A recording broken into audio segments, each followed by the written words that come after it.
দেশের রাজনৈতিক পরিস্থিতি নিয়ে প্রথম আলোর প্রধান শিরোনাম, বিএনপির শরিকদের কেউ ধানের শীষে, কেউ দলীয় প্রতীকে লড়বেন। আসন সমঝোতা। শরিকদের জন্য এখন পর্যন্ত 15 আসন নিশ্চিত করেছে বিএনপি। 6টি দল ছাড়া অন্য শরিক দলের নেতারা ধানের শীষ প্রতীকে নির্বাচন করবেন। একই বিষয়ের আরেকটি শিরোনাম, জামায়াতের সঙ্গে সমঝোতা প্রশ্নে সংকটে এনসিপি। ভোটের রাজনীতি। খবরটিতে বলা হয়েছে, ত্রয়োদশ জাতীয় সংসদ নির্বাচন সামনে রেখে জামায়াতে ইসলামীর সঙ্গে আসন সমঝোতা করতে গিয়ে সংকটে পড়েছে জাতীয় নাগরিক পার্টি এনসিপি। দলের কেন্দ্রীয় নেতাদের একটি অংশ তীব্র প্রতিক্রিয়া দেখাচ্ছে। দলের নীতি নির্ধারণী ফোরাম রাজনৈতিক পর্ষদের একজন সদস্য ইতোমধ্যে পদত্যাগপত্রও জমা দিয়েছেন। জামায়াতের সঙ্গে এনসিপির সমঝোতার বিষয়টি অনেকটা চূড়ান্ত হওয়ার পর গতকাল সন্ধ্যায় দল থেকে সরে দাঁড়ানোর ঘোষণা দিয়েছেন তাসনিম জারা। পাশাপাশি আরেকটি খবর, তারেক রহমান নির্বাচন করবেন ঢাকা থেকেও। খবরটিতে বলা হয়েছে, বিএনপির ভারপ্রাপ্ত চেয়ারম্যান তারেক রহমান বগুড়া 6 সংসদীয় আসনের পাশাপাশি ঢাকা 17 আসন থেকেও নির্বাচন করতে যাচ্ছেন। আর ঢাকার ওই আসন ছেড়ে ভোলা থেকে নির্বাচন করতে যাচ্ছেন বাংলাদেশ জাতীয় পার্টি বিজেপির চেয়ারম্যান আন্দালিব রহমান পার্থ। তারেক রহমানকে নিয়ে আরেকটি খবরের শিরোনাম, ওসমান হাদির কবর জিয়ারত করলেন তারেক রহমান। দেশে ফেরার তৃতীয় দিন। 17 বছর পর দেশে ফিরে ভোটার হওয়ার প্রয়োজনীয় কাজ সম্পন্ন করেছেন তারেক রহমান। ঢাকা 17 আসনের ভোটার হচ্ছেন। খালেদা জিয়ার শারীরিক অবস্থা নিয়ে একটি গুরুত্বপূর্ণ খবরের শিরোনাম, খালেদা জিয়া সংকটময় মুহূর্ত পার করছেন। মধ্যরাতে মেডিকেল বোর্ডের ব্রিফিং। খবরে বলা হয়েছে, বিএনপির চেয়ারম্যান খালেদা জিয়ার শারীরিক অবস্থা অত্যন্ত জটিল। তিনি সংকটময় মুহূর্ত পার করছেন বলে জানিয়েছেন তার চিকিৎসায় গঠিত মেডিকেল বোর্ডের সদস্য ও বিএনপির স্থায়ী কমিটির সদস্য AZM জাহিদ হোসেন। রাজধানীর এভার কেয়ার হাসপাতালের সামনে শনিবার মধ্যরাতে এক ব্রিফিংয়ে এই তথ্য জানান তিনি। ওসমান হাদি হত্যার বিচার দাবিতে আন্দোলন অব্যাহত রেখেছে ইনকিলাব মঞ্চ। এই নিয়ে খবরের শিরোনাম, ঢাকা সহ সব বিভাগীয় শহরে আজ সর্বাত্মক অবরোধের ডাক। যুগান্তরের প্রধান শিরোনাম, প্রস্তুতি দৃশ্যমান হলেও সুষ্ঠু নির্বাচন চ্যালেঞ্জ। ত্রয়োদশ জাতীয় সংসদ নির্বাচন। আইন শৃঙ্খলা বাহিনীকে শক্তভাবে নির্দেশ দিতে হবে। নির্বাচন ঘিরে আরেকটি গুরুত্বপূর্ণ খবরের শিরোনাম, জামায়াতের সঙ্গে জোট নিয়ে ভাঙনের পথে এনসিপি। নাহিদ ইসলামকে 30 নেতার চিঠি। জোট হলে পড়বে পদত্যাগের হিড়িক। পাশাপাশি স্বতন্ত্র প্রার্থী হবেন তাসনিম জারা। নির্বাচন ঘিরে বিএনপির খবরের শিরোনাম, বিএনপির কিছু প্রার্থী পরিবর্তন ও রদবদল। মনোনয়নপত্র দাখিলের শেষ দিন কাল। এনসিপির একটি বড় অংশের সঙ্গেও আলোচনা সফল হলে ছাড়তে পারে কয়েকটি আসন। ঢাকা 17 আসনে আসতে পারে চমক। রাশেদ খানও লড়বেন ধানের শীষে। পাশাপাশি আরেকটি গুরুত্বপূর্ণ খবরের শিরোনাম, ভোটার হওয়ার প্রক্রিয়া সারলেন তারেক রহমান ও মেয়ে জাইমা। সমকালের প্রধান শিরোনাম, জামায়াতের জোটেই যাচ্ছে এনসিপি। সংসদ নির্বাচন। আপত্তি জানিয়ে 30 নেতার চিঠি, পরে অবস্থান বদল। 8 দলের শীর্ষ বৈঠকে আজ চূড়ান্ত সিদ্ধান্ত। চরমোনাই 35, এনসিপি 30 আসন পেতে পারে। খবরটিতে বলা হয়েছে, দলের নেতাদের একাংশের আপত্তি থাকলেও জামায়াতে ইসলামীর নেতৃত্বাধীন জোটে যোগ দিচ্ছে গণ অভ্যুত্থান থেকে উঠে আসা তরুণদের দল জাতীয় নাগরিক পার্টি এনসিপি। দীর্ঘ আলোচনা শেষে গত রাতে 2 দলের নেতারা এই বিষয়ে ঐকমত্যে পৌঁছান। দল দুটি বলছে, সংস্কারের স্বার্থে এই নির্বাচনী জোট হচ্ছে।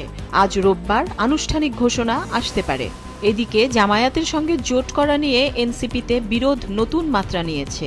নির্বাচনে বিএনপির প্রস্তুতি ঘিরে খবরের শিরোনাম, 11 আসনে বিএনপির মনোনয়ন বদল, 5টিতে বিক্ষোভ। পাশাপাশি আরেকটি গুরুত্বপূর্ণ খবরের শিরোনাম, বিস্ফোরণে উড়ে গেল মাদ্রাসা ভবন। কেরানীগঞ্জ। 400 কেজি রাসায়নিক সহ বোমা তৈরির সরঞ্জাম জব্দ। চিকিৎসাধীন অবস্থায় পালিয়ে গেছেন একজন, গ্রেপ্তার 3 নারী। ঢাকার দক্ষিণ কেরানীগঞ্জের হাসনাবাদে একটি মাদ্রাসায় ভয়াবহ বিস্ফোরণের এই ঘটনা ঘটেছে। এতে একতলা ভবনের 2টি কক্ষের দেয়াল উড়ে গেছে। বিস্ফোরণে পাশের একটি ভবনও ক্ষতিগ্রস্ত হয়েছে।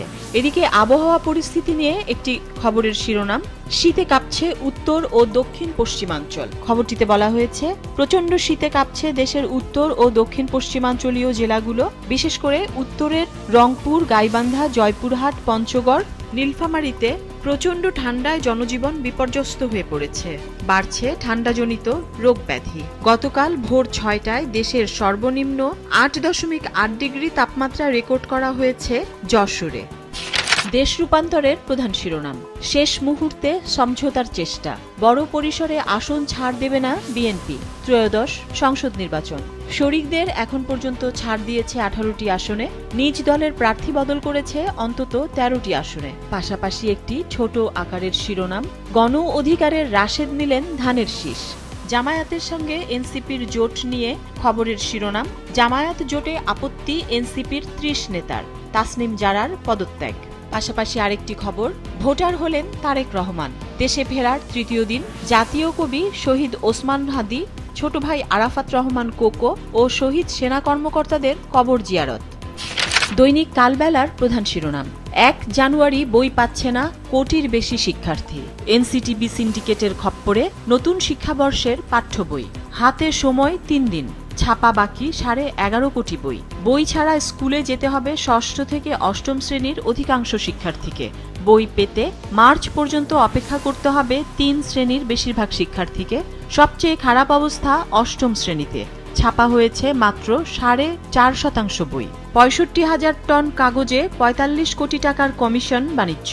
কমিশন বাণিজ্যে এনসিটিবি মন্ত্রণালয়ের 6 কর্মকর্তার সিন্ডিকেট, 9 বার ফাইল উঠলেও আটকে যাচ্ছে প্রভাবশালী কর্মকর্তার বদলি। দেশের রাজনৈতিক পরিস্থিতি নিয়ে খবরের শিরোনাম, বিজয় নিশ্চিতে কিছু আসনে বিএনপির প্রার্থী পরিবর্তন, ত্রয়োদশ সংসদ নির্বাচন। কালের কণ্ঠের প্রধান শিরোনাম, চ্যালেঞ্জ জয়ের মিশনে তারেক রহমান, নির্বাচনী কৌশল নির্ধারণ করতে হবে, চলাচলে নিজের নিরাপত্তার বিষয়টি জরুরি, আরও বাড়াতে হবে বিএনপির প্রতি জন আস্থা, বিরোধী পক্ষের চাপ সামলানো চ্যালেঞ্জ। ভোটার হওয়ার কার্যক্রম সম্পন্ন, ভোটার হচ্ছেন জাইমাও। পত্রিকাটির আরেকটি গুরুত্বপূর্ণ খবরের শিরোনাম, যুবকের হাত পা কাটার অভিযোগ, জামায়াতের 2 কর্মী গ্রেপ্তার। খবরটিতে বলা হয়েছে, চাঁপাইনবাবগঞ্জের শিবগঞ্জ উপজেলায় আবু সুফিয়ানকে বিদ্যুতের খুঁটিতে বেঁধে কুপিয়ে জখম করা হয়েছে। এতে তার 2 হাত ও 1 পা প্রায় বিচ্ছিন্ন হয়ে গেছে। গুরুতর অবস্থায় সুফিয়ানকে রাজধানীর জাতীয় অর্থোপেডিক হাসপাতাল ও পুনর্বাসন প্রতিষ্ঠানে ভর্তি করা হয়েছে। তার আগে তাকে প্রথমে রাজশাহী মেডিকেল কলেজ হাসপাতালে নেওয়া হয়েছিল। স্থানীয় সূত্রে জানা গেছে, গত বুধবার শিবগঞ্জের উমরপুর ঘাটে তাকে বিদ্যুতের খুঁটিতে বেঁধে কুপিয়ে জখম করা হয়। অভিযোগ পাওয়া গেছে, এক স্বজন কিশোরীকে উত্ত্যক্তের প্রতিবাদের জেরে সুফিয়ানকে মারধর ও কুপিয়ে জখম করেন জামায়াতে ইসলামী ও ছাত্র শিবিরের স্থানীয় কয়েকজন কর্মী। এই ঘটনায় সুফিয়ানের বাবা 3 জনের নাম উল্লেখ করে ও অজ্ঞাতনামা 12 থেকে 15 জনকে আসামি করে শিবগঞ্জ থানায় মামলা করেছেন।